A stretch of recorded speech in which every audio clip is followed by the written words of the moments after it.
चलिए आज हम क्या शुरुआत करेंगे। आज हम आपको बताएंगे साधारण ब्याज को कैसे निकाला जाता है, साधारण ब्याज को कैसे ज्ञात किया जाता है। आज हम इसके बारे में चर्चा करेंगे। जैसे साधारण ब्याज का मतलब है कुछ पैसे किसी को देकर ब्याज के तौर पर और कुछ समय बाद इसको वापस ले लेना, वही हमारा साधारण ब्याज कहलाता है। साधारण ब्याज में जैसे देखिए, यहाँ मूलधन बराबर 500 रुपए है, दर बराबर 5% है। यानी दर का मतलब है आपको 5% के हिसाब से कुछ पैसे लिए जा रहे हैं। ठीक है, अब यहाँ पे देखिए वार्षिक यहाँ समय दिया है 5 वर्ष। कितने समय के लिए? 5 वर्ष के लिए।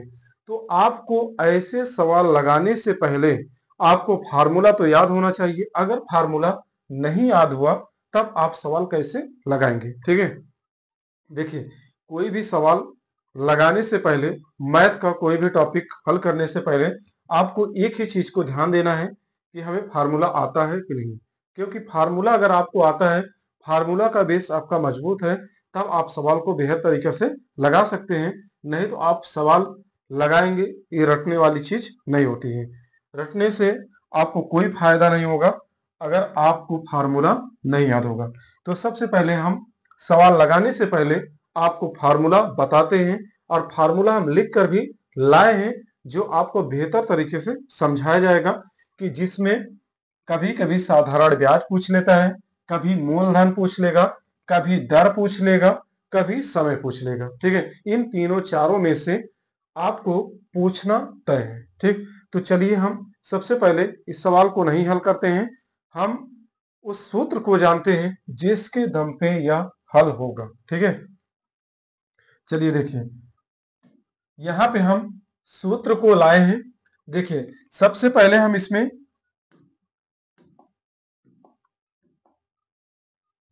यह देखिए साधारण ब्याज को हल करेंगे। ठीक है, मूलधन के बारे में जानेंगे, ब्याज के बारे में जानेंगे, दर को कैसे निकाला जाता है इसके बारे में जानेंगे, समय को कैसे ज्ञात किया जाता है इसके बारे में जानेंगे, और मिश्र धन को कैसे ज्ञात किया जाता है इसको हम जानेंगे। ठीक है, मिश्र धन को ज्ञात करने का मतलब है कि जब कभी आपको साधारण ब्याज और ब्याज को, जो साधारण ब्याज करने के बाद निकल आए, जो ब्याज निकल आए और जो हमारा मूलधन हो, उसी को दोनों को जोड़ दिया जाता है, तो हम मिश्र धन कहते हैं। ठीक है, अभी हम सवाल को लाएंगे तो बताएंगे आपको। सवाल, ऐसे सवाल बहुत सारे हैं कि अब तो हम शुरुआत ही किए हैं, कई टॉपिक में इस सवाल को लेकर आएंगे। ठीक है, यहाँ पे देखिए इतना चीज हम याद कर लेंगे। अब यहाँ पे आपको, अगर आपको पूछता है कि साधारण ब्याज निकालना, ठीक है, क्या निकालना? साधारण ब्याज निकालना। यहां से हम हटा देते हैं इसको। देखिए जब कभी भी आपको पूछेगा साधारण ब्याज ज्ञात करिए, जब आपसे साधारण ब्याज पूछा रहेगा, तब आप साधारण ब्याज बराबर मूलधन गुणे दर गुणे समय बटे में 100। ठीक है, दर का यहाँ का मतलब होता है प्रतिशत लगा होता है। ठीक है, जहां भी रहेगा, जो भी पूछेगा दर 5%, 10%, 20 या 10, कुछ भी पूछता है तो आपको इसमें से जो यहाँ पे प्रतिशत दिया रहेगा, प्रतिशत, यही प्रतिशत हटा के बटे में 100 किया जाता है। इसका मतलब यही है। अगर हम इसको इंग्लिश में देखते हैं, अगर जो इंग्लिश मीडियम वाले हैं, मूलधन को हम पी से दर्शाते हैं, ठीक है, और दर को हम आर से दर्शाते हैं, समय को हम टी से दर्शाते हैं। ठीक है, अब बटा में 100 लगा हुआ है, यानी 100 लगा हुआ है, ये लगा रहेगा, इसमें कोई दिक्कत नहीं है। ठीक है, अब यहां से देखिए ये हमारा मेन जो है, ये मेन हमारा फार्मूला हो गया। अब इसी में से, फार्मूला में से कई ऐसे फार्मूला निकल के आएंगे, जैसे आपको पूछ लिया मूलधन। ठीक है, इसको हम हटा देते हैं।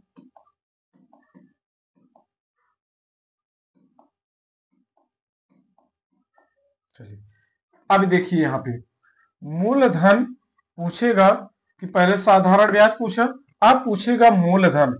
तो मूलधन यानी मूलधन को हम किससे दर्शाते हैं? पी से। अब बराबर लगा देंगे। यस आई का मतलब होता है साधारण ब्याज। यस आई का मतलब क्या हुआ? साधारण ब्याज। यस आई गुणे 100, क्या हो गया? 100। जब ये साधारण ब्याज यानी मूलधन जब इधर आएगा, साधारण ब्याज गुणे 100। आर का मतलब क्या हुआ? आर का मतलब हम आपको बताएं कि यहां दर होता है आर और गुणे में टी। ठीक है, इसका मतलब है कि अगर कभी आपसे मूलधन पूछे तो मूलधन बराबर, ठीक है, मूलधन बराबर साधारण ब्याज गुणे में 100 दर गुणे समय। इतना आप बता सकते हैं, याद करना पड़ेगा आपको।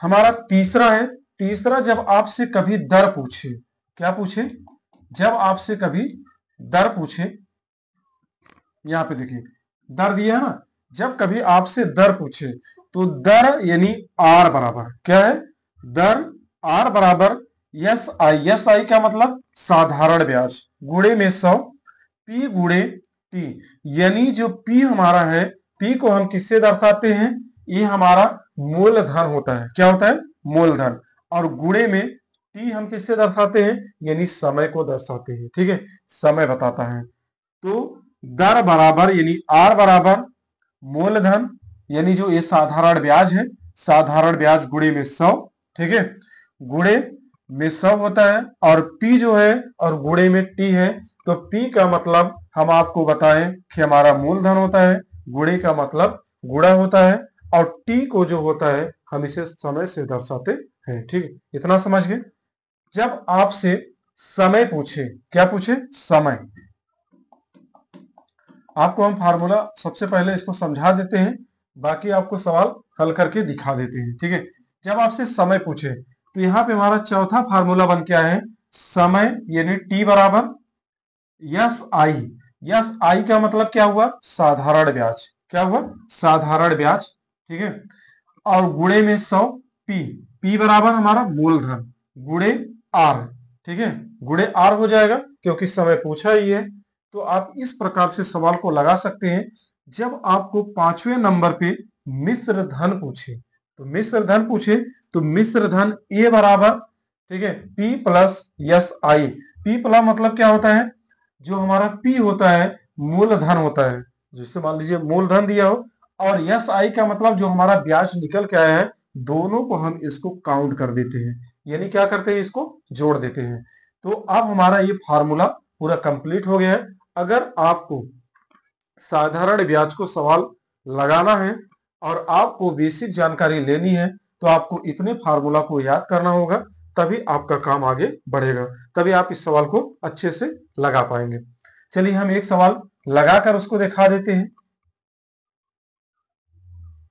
चलिए हम सवाल देखते हैं।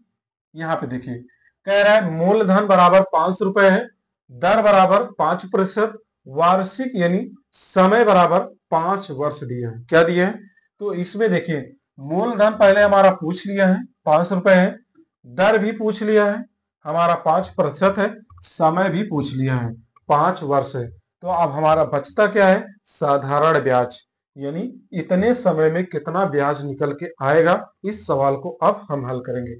सबसे पहले हम सूत्र को लिख लेते हैं। देखिए क्योंकि मूलधन ही इसमें पूछा है, मूलधन जब आपको साधारण ब्याज दिया रहेगा, जैसे साधारण ब्याज पूछ रहा है तो इसमें मूलधन दिया है, ठीक है, दर दिया है, समय दिया है, तो हम क्या करेंगे, साधारण ब्याज, तो हम फार्मूला पहले लिख लेंगे, साधारण ब्याज बराबर साधारण ब्याज बराबर साधारण ब्याज बराबर, ठीक है, साधारण ब्याज बराबर मूलधन, मूलधन गुणे दर गुणे समय बटे में 100, यही हमारा फार्मूला था। जब आपसे साधारण ब्याज पूछेगा तब, अगर इसमें से समय पूछा, समय के लिए हम फार्मूला बताए हैं, दर पूछेगा तो दर के लिए फार्मूला बताए हैं, मूलधन पूछेगा तो मूलधन के लिए फार्मूला बताए हैं, ये सब फार्मूला हम आपको बता चुके हैं। अब इसमें पूछ रहा है मूलधन, तो हम यहां फिर लिख देंगे साधारण ब्याज बराबर साधारण ब्याज बराबर, ठीक, मूलधन हमारा कितना दिए, 500 दिए, हम यहां लिख लेंगे 500, ठीक है, 500 गुणे, अब हमारा दर कितना दिया है, दर हमारा दिया है 5%, तो 5 लिख देंगे गुणे में, ठीक है, समय कितना दिया है, 5 वर्ष दिया है, अब बटे में 100, बटे में क्या है, 100 है, ठीक है, इतना हो गया। अब देखिए जो यहाँ पे दर प्रतिशत दिया रहता है ना, यहाँ पे जो दर प्रतिशत दिया रहता है, इसी के बदले में हम लोग क्या करते हैं, बटे में 100 लगाते हैं। अब यहाँ पे देखिए काटिए, जो जो कट जाता है कट जाएगा, ठीक है, आसानी से काट दीजिए इसको। देखिए एक जीरो से कट गया, ए जीरो कट गया, इतना कंप्लीट हुआ। अब देखिए यहाँ पे गुणा कर लीजिए, पचहम 25, 25 पंजे 125। देखिए यहाँ पे देखिए पचहम, अगर हम 5 गुणे 5 करेंगे तो 25 हो जाएगा, पचहम 25 हो जाएगा। फिर 5 का गुणा करेंगे तो पचहम 25, ठीक है, पचहम 25, हासिल 2 लग जाएगा, 5 दूना 10, 10 दो 12, 125 हो गया। तो अब हम यहाँ पे लिख देंगे साधारण ब्याज हमारा कितना निकल गया, साधारण ब्याज बराबर 125। कितना निकल का है, 125 हमारा आंसर हो गया।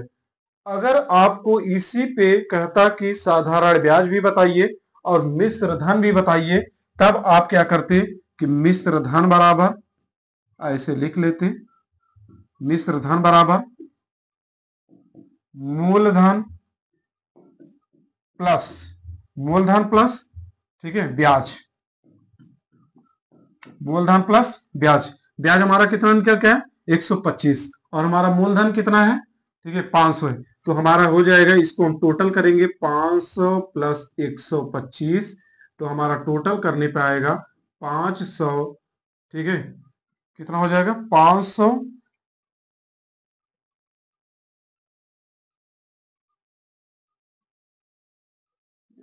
देखिए 5 एक 625 आ जाएगा। यहाँ पे देखिए 625,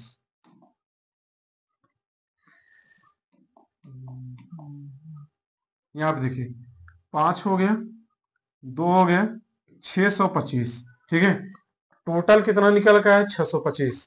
तो अगर आपको ये वीडियो अच्छी लगी हो, इस प्रकार से सवाल को अभी सीखना है, अभी तो ये शुरुआत है, बहुत सारे सवाल इसके बारे में लेके आएंगे, ठीक है, बड़ा और छोटा दोनों सवाल लेके आएंगे। अगर वीडियो अच्छी लगी हो तो वीडियो को लाइक करिए, और इस चैनल को, अगर आप इस चैनल पे नए हैं, इस चैनल को जरूर सब्सक्राइब करिए। आज के लिए बस इतना ही, धन्यवाद।